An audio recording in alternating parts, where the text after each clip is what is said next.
안녕하십니까. 한국화학연구원 고기능고분자연구센터에서 즐겁게 연구하고 있는 김동규입니다. 네, 방금 16번을 맞추셔서 진짜 깜짝 놀랐습니다. 네, 저는 오늘 골칫덩어리 황 폐기물의 변신이라는 주제로 발표를 진행하도록 하겠습니다. 먼저 들어는 보셨겠지만 조금 생소할 수도 있는 이 황에 대해서 간단하게 소개해드린 다음에 황 폐기물이 왜 현재 문제가 되고 있는지, 그리고 이런 문제를 해결하기 위해서 어떤 연구들이 진행되고 있는지 보여드린 다음에 화학이 우리의 미래를 위해서 어떤 일을 해야 하는지에 대해 이야기하겠습니다.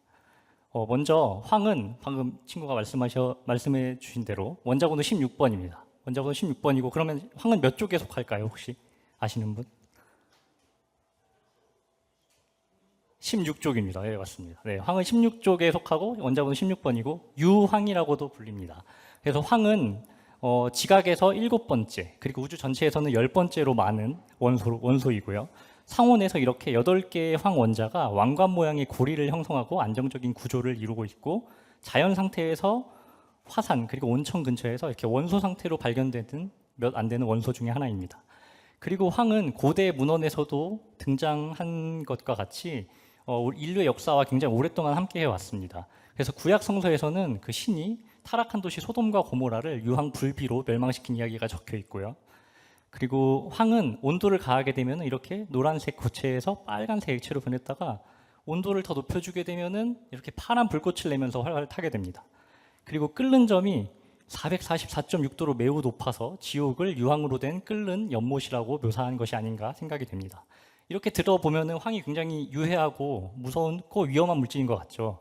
근데 황은 그 원소 상태로 봤을 때 순수한 황 자체는 냄새도 없고 독성이 매우 작습니다. 그런데 황이 포함된 이런 황화합물들은 이런 일부 심한 냄새가 나고 일부 강한 독성도 지니고 있으며, 그리고 황이 반응해서 생성되는 이산화황이라든지 황화수소 같은 가스들은 굉장히 불쾌한 냄새가 나고 고농도에서 독성도 가지고 있기 때문에 주의를 하셔야 합니다. 그런 황은 그럼 어디에 사용될까요? 황은 그 생물학적인 필수 원소로서 메티오닌과 시스테인과 같은 아미노산에 포함되어 있고요. 이런 아미노산들은 그 생명체의 그 몸을 구성하는 필수 성분 중에 하나입니다. 그리고 산업적으로는 황산과 같은 기초 화학 원료를 만들거나, 그리고 화약, 성냥, 비료, 그리고 타이어의 가황 반응 등에 널리 활용되고 있습니다. 그런데 이렇게 쓰임새도 많고 그 고대로부터도 사용되었던 이 황이 현재 문제가 되고 있습니다. 여기 보시면 전 세계에서 황 생산량이 8,200만 톤가량 연간 생산되고 있고요. 이렇게 생산되는 황은 앞서 말씀드렸던 그런 다양한 분야에 응용되고 나서도 이렇게 원활하지 않게 사용되고 이렇게 많은 양이 황이 산처럼 이렇게 전 세계 곳곳에 쌓여 있게 됩니다. 이런 일들이 왜 일어날까요? 왜 일어나냐 하면은 바로 석유와 관련이 있습니다. 이 석유는 그 약 5억 년 전에 지구 그 해양 생물들이 죽고 퇴적이 되어 지각 속에서 그 고온과 고압 환경에서 이렇게 탄화수소화된 것으로 예상이 되는데요. 이런 과정에서 봤을 때 그 생명체 속에 들어있던 그 황이 그대로 원유 속에 이렇게 0. 몇 %에서 2% 정도 이렇게 남아있게 됩니다. 그래서 이렇게 남아있는 황을 우리가 원유 정제 과정에서 이렇게 끓는 점에 따라서 그 등급을 나누고 이렇게 나눈 것을 연소시켜서 에너지원으로 우리가 사용하는데, 이때 황이 만약에 들어있게 되면은 이산화황과 같은 유해 물질이 대기 중으로 발생하겠죠. 그럼 이게 문제가 될 수 있기 때문에 보통 탈황 공정을 거쳐서 이 황을 제거하는 과정을 거치게 됩니다. 근데 우리가 에너지를 점점 더 많이 씀에 따라서 우리가 그 탈황 공정으로부터 빼내는 그 황의 양도 점차 늘어나게 되고 우리가 사용하는 것보다 더 많은 양의 황이 발생하고 있기 때문에 이렇게 앞서 보여드린 사진처럼 황이 이렇게 전 세계 곳곳에 쌓이게 되는 문제가 발생하는 것입니다. 여기서 문제를 하나 드리겠습니다. 이렇게 황이 많이 발생한다고 했죠. 그럼 1kg에 황이 얼마 정도 할까요?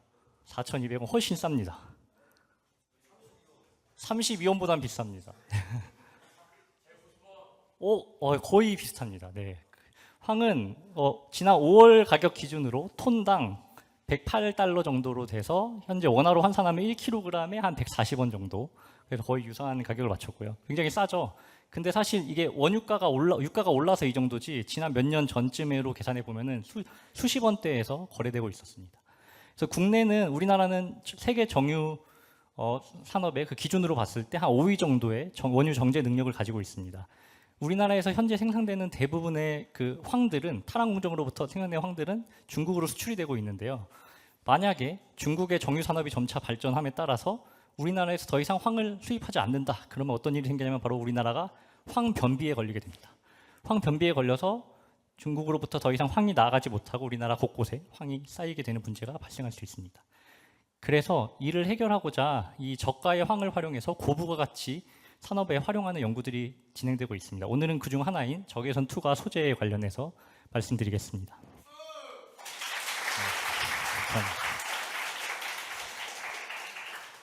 그래서 적외선이라는 것은 눈에 보이지 않는 가시광선 너머에 있는 그 빛인데 이 적외선이 통과되는 이 소재를 사용해 어디에 활용할 수 있느냐 하면은 코로나19와 같은 것을 진단할 수 있는 열 화상 카메라라든지 그리고 자율주행 나이트 비전 그리고 인체 감지 스마트 센서 등에 적용 가능한 소재고요. 지금은 그 무기물 기반 실레나 아연과 같은 게르마늄과 같은 그런 무기물 기반 소재를 활용해서 적외선 렌즈를 만들고 있는데 대부분의 이런 원재료가 매우 비싸고요. 그리고 그 소재를 렌즈로 가공하는데도 또 많이 어렵기 때문에 이런 조그마한 렌즈 하나가 수만 원에서 수십만 원까지 거래가 되고 있는 실정입니다. 그래서 일단 황을 그럼 이쪽으로 적용해야 되는데 그럼 어떻게 하느냐? 황은 기본적으로 이렇게 상온에서 고리 형태를 가지고 있다고 말씀드렸죠. 이게 120도 이상으로 온도가 올라가게 되면 이렇게 주황빛을 내는 액체 상태로 변하게 됩니다. 녹아서. 그런데 온도를 더 높여서 160도 이상으로 온도를 높여주게 되면 이렇게 황 라디칼이 발생하게 되고 빨간색으로 변하게 됩니다. 그리고 여기서 좀 더 시간이 오래 지나면은 이들끼리 연결이 돼서 길다란 황 고분자 사슬로 바뀌게 됩니다.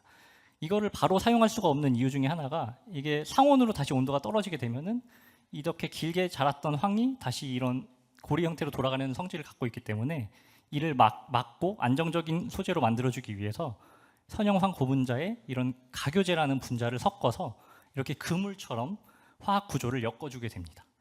그래서 이런 고분자를 역가황 고분자라고 부르고요. 일반적으로 그 우리가 타이어를 만들 때 고분자 사슬에다가 황을 소량 넣어서 만드는 그물 같은 구조를 만드는 반응을 가황 반응이라고 합니다. 근데 이거는 그 반대로 황이 많은 상태에서 이 가교제 분자를 소량 넣어서 만들기 때문에 역가황 반응이라고 부르고요. 그래서 저희는 이 TVB라는 가교제를 사용했는데 TVB라는 가교제를 사용해서 이렇게 160도에서 도는 과정 중에 똑똑똑 가교제를 떨어뜨리고 이게 10분 정도 더 반응을 돌리면 이렇게 고체가 됩니다. 고체가 된 것을 이런 몰드에 넣어서 원하는 형태로 찍어내면은 손쉽게 이런 역광분자 필름을 만들 수가 있고요. 간단하죠. 라면 끓이기보다 훨씬 쉽습니다. 그래서 이렇게 만든 소재는 굉장히 우수한 적외선 투과도를 가지고 있고 기존 소재 대비 딱딱한 성질이 있어서 우리가 고온까지 100도까지 올려도 렌즈로 사용하기에 충분한 강성을 가지고 있습니다. 또한 무기물 소재와 다르게 이렇게 자가 치유라든지 깨진 소재를 다시 성형해서 재활용할 수도 있습니다. 근데 이 적외선광학 소재 자체만으로는 황을 활용하는 데 좀 한계가 있을 수 있기 때문에 사람들은 저와 같은 다른 과학자들은 이 황 고분자를 만들어서 리튬 황 전지라든지 마찰전기 나노 발전기, 중근소 흡착제, 항균 그리고 난연 소재 등 다양한 분야에 응용하는 연구를 활발하게 수행하고 있습니다. 네. 오늘 강연을 마치기 전에 이 이야기를 좀 드리고 싶습니다. 현재 우리는 굉장히 화학이라는 학문 덕분에 굉장히 편리한 삶을 살고 있습니다. 옷이라든지 휴대폰이라든지 자동차라든지 각종 주방 육신 제품 그리고 플라스틱 용기들 이런 것들의 도움을 받아 편리한 삶을 살고 있는데 사실 이러한 소재들은 전부 그 출발점이 석유입니다. 석유에서 납사라는 물질이 나오고 그 납사로부터 이 모든 물질들이 만들어지는데요. 그 이면에는 황 폐기물 문제뿐만 아니라 지구 온난화, 미세 플라스틱, 폐플라스틱, 전자 폐기물 등 다양한 문제들이 여전히 발생을 하고 있습니다. 제가 오늘 화학이라는 툴을 활용해서 황 폐기물 문제를 해결하기 위한 작은 노력들에 대해서 이야기를 들었었는데 여기 계신 그 미래의 주역 여러분들께서 이것보다 더 나아가서 우리가 산적해 있는 이런 문제들을 그리고 지구를 위해서 화학이라는 툴을 잘 사용하셔서 멋진 미래를 만들어 주시기를 바라면서 오늘 강연을 마치도록 하겠습니다. 감사합니다.